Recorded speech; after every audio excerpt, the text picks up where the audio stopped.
Hallo und willkommen zurück auf meinem Kanal Was tun, Herr Ingenieur? Die Urlaubszeit steht vor der Tür und man kann ja schon mal ein paar Vorbereitungen treffen, was den Online-Zugang angeht.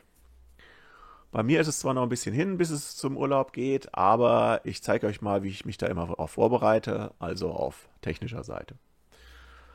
Als allererstes solltet ihr wissen, wenn ihr euch in einem fremden WLAN einloggt, das kommt ja in Hotels eigentlich heute immer vor, die haben ja alle ihre WLAN-Verbindungen, dass man sich das Leben sehr schwer machen kann, wenn da noch Einstellungen im Telefon sind, die eine zufällige MAC-Adresse generieren. Da habe ich ein eigenes Video zu gemacht. Ich zeige euch nur mal schnell, was ich meine. Das ist bei den Einstellungen unter Verbindungen. Also es geht jetzt hier um ein Android-Telefon, aber bei Apple gibt es das genauso.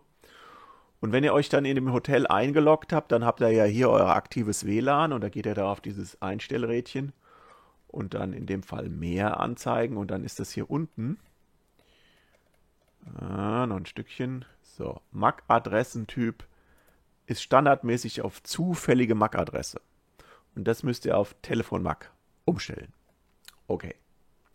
Das kann man jetzt noch nicht machen, weil wir haben ja noch nicht das Netzwerk vom Hotel. Da geht das noch nicht. Das ist immer pro Netzwerk. Also muss man dran denken. Erstmal connecten, authentifizieren und dann das umstellen. Mir ist es aber alles nicht so ganz geheuer mit diesen fremden WLAN-Netzwerken. Deshalb mache ich das eigentlich immer so, wenn ich dann E-Mails checke oder irgendwas, wo wirklich Passwörter übertragen werden, dann mache ich das über eine VPN-Verbindung. Und früher habe ich das über VPN über IPsec gemacht, aber in letzter Zeit geht das immer seltener. Bei WLAN-Verbindungen im Hotel geht es meistens noch, aber wenn ich zum Beispiel mit Mobildaten das mache, klappt das oft nicht. Die Internetrecherche hat ergeben, dass es wohl daran liegt, dass die Mobilfunkprovider da einige Riegel vorgeschoben haben. Die haben einfach nicht mehr alles durchgetunnelt, da ist einiges schwieriger geworden. Deshalb klappt das nicht mehr so ohne weiteres. So, aber glücklicherweise gibt es eine Implementierung von WireGuard. WireGuard ist ein spezielles VPN-Protokoll, was wesentlich performanter ist als IPsec, funktioniert also besser und das ist voll in die Fritzbox integriert. Kostet auch nichts für euch, also das ist alles für euch kostenneutral. Ihr könnt das voll nutzen.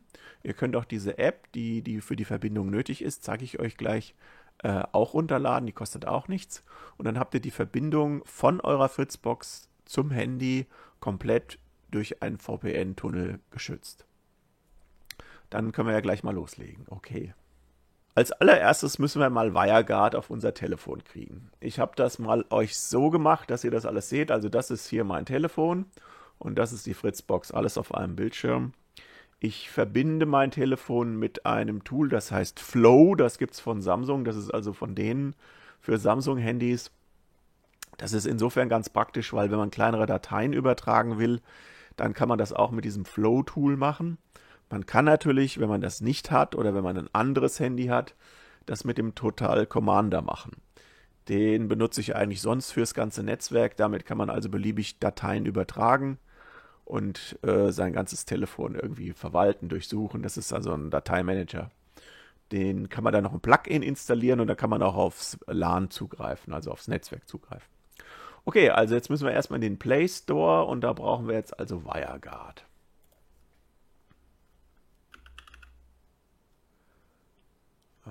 Hier WireGuard. So, da ist es schon. Okay, dann also nicht hier die Werbung, sondern WireGuard ist so eine Schlange und die wollen wir jetzt mal installieren. Okay, Installation ist fertig, WireGuard ist installiert. Das macht erstmal noch gar nichts, wenn man das öffnet. Da möchte er jetzt, dass man einen Tunnel hinzufügt. Da können wir jetzt mal hier auf Plus drücken. Jetzt gibt es da zwei Optionen. Also eigentlich drei. Man kann das aus einer Datei importieren, einen QR-Code mit dem Telefon scannen oder von Grund auf erstellen. Okay, von Grund auf erstellen, da muss man das halt alles abtippen. Ich würde jetzt erstmal die allereinfachste Variante euch zeigen, die QR-Code-Scan-Methode. Dazu gehen wir hier rüber auf VPN in der Fritzbox. Das befindet sich unter Fritzbox und dann unter Internetfreigaben und da gibt es den Punkt VPN WireGuard. Ich habe da schon mal zwei angelegt, aber das ist Da kann man so viele anlegen, wie man möchte. Natürlich hat alles Grenzen. Und noch eine Sache, ihr solltet euren DHCP-Server auf der Fritzbox am Laufen haben, weil der wird dafür verwendet. Externe hatte ich Probleme damit, aber die meisten haben ja ihren DHCP auf der Fritzbox. So, dann einfach eine Verbindung hinzufügen. Und wir wollen ein Einzelgerät verbinden. Also wir wollen nicht zwei Fritzboxen miteinander koppeln, sondern wir wollen ein Einzelgerät miteinander verbinden. Dann geht man hier auf Weiter. Jetzt geben wir da eine Verbindung ein, also was weiß ich, Handy 1 oder so, keine Ahnung, ups, 1. Nennt ihr halt so, wie euer Handy heißt und dann geht's los. Mehr muss man da eigentlich gar nicht machen. So, und jetzt hat er hier schon ein QR-Code generiert. Dann nimmt man jetzt das Handy her, macht davon ein Foto. Also man klickt natürlich erstmal hier QR-Code scannen und scannt den dann. Und da stehen dann alle Informationen drin, die WireGuard für die Verbindung mit der Fritzbox braucht. Ich kann das jetzt nicht so hier vorführen, weil ich ja gar keine Kamera habe. Ich mache ja Bildschirmaufnahme.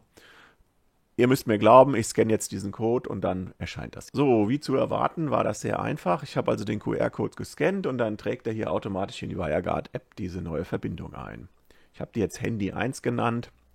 In der Fritzbox heißt sie Handy-1, dass ich so ein bisschen unterscheiden kann, was ist. Okay, dann machen wir jetzt hier mal beenden. Und dann kann man hier Zugangsdaten gesichert. Ja, genau.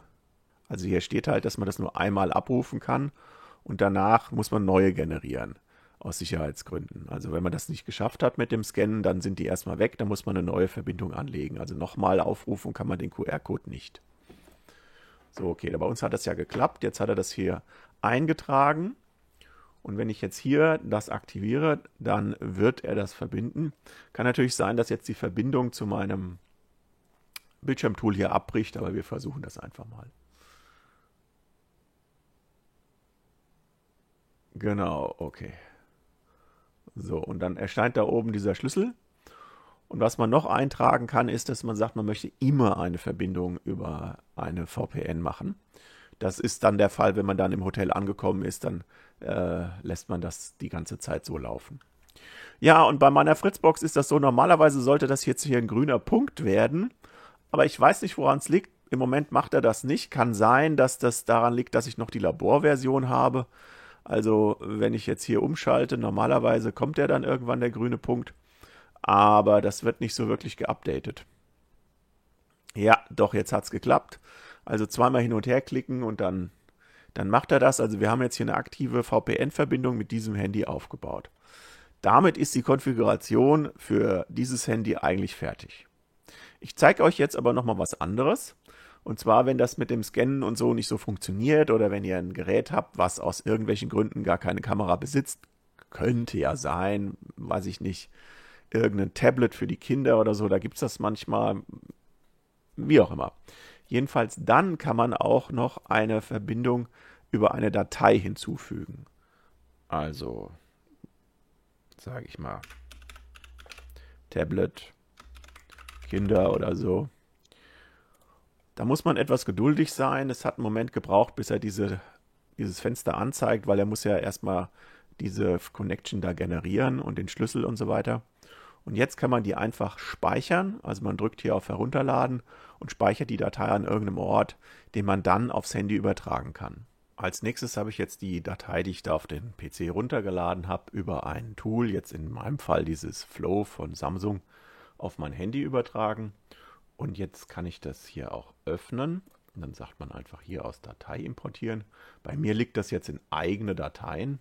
So, ich habe jetzt die Datei vom PC auf mein Handy übertragen.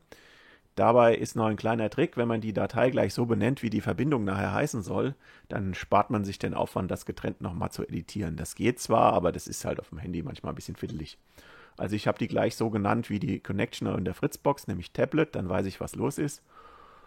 Und dann ist das alles klar, was man da hat. Sonst heißt die immer WireGuard Config, das bringt ja nichts. So, jetzt versuchen wir das nochmal, ob die auch funktioniert.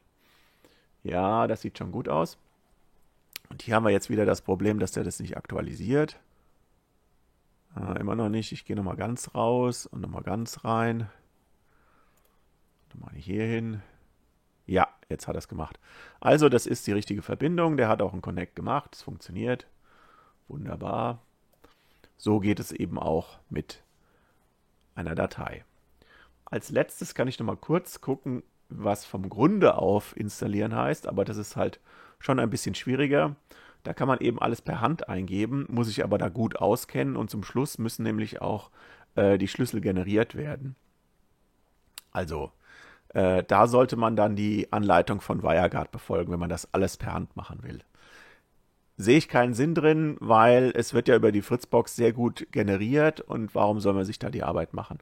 Das ist ja auch nur so gedacht, wenn man sich mit einer mit einem WireGuard-Tunnel verbinden will, der gar nicht von der Fritzbox kommt, wo gar keine Datei existiert, sondern zum Beispiel mit dem Firmennetzwerk oder so. Dann kann man das hier so machen. Ja, okay, das war's soweit. Ich hoffe, euch hat's gefallen. Vielleicht hilft's dem einen oder anderen beim Urlaub. Ich mache das, wie gesagt, gerne, damit man die Sicherheit hat, dass man die Connection nicht über irgendwelche unklaren, unbekannten Netzwerke macht, sondern dass man eine saubere Verbindung, eine VPN-Verbindung von seinem Handy bis nach Hause auf seine Fritzbox hat. Völlig verschlüsselt. Da kann man von ausgehen, dass da keine Man-in-the-Middle-Attacken stattfinden sollten und dass das eine sichere Sache ist. Dann macht's gut, viel Spaß im Netz und bis zum nächsten Mal. Tschüss!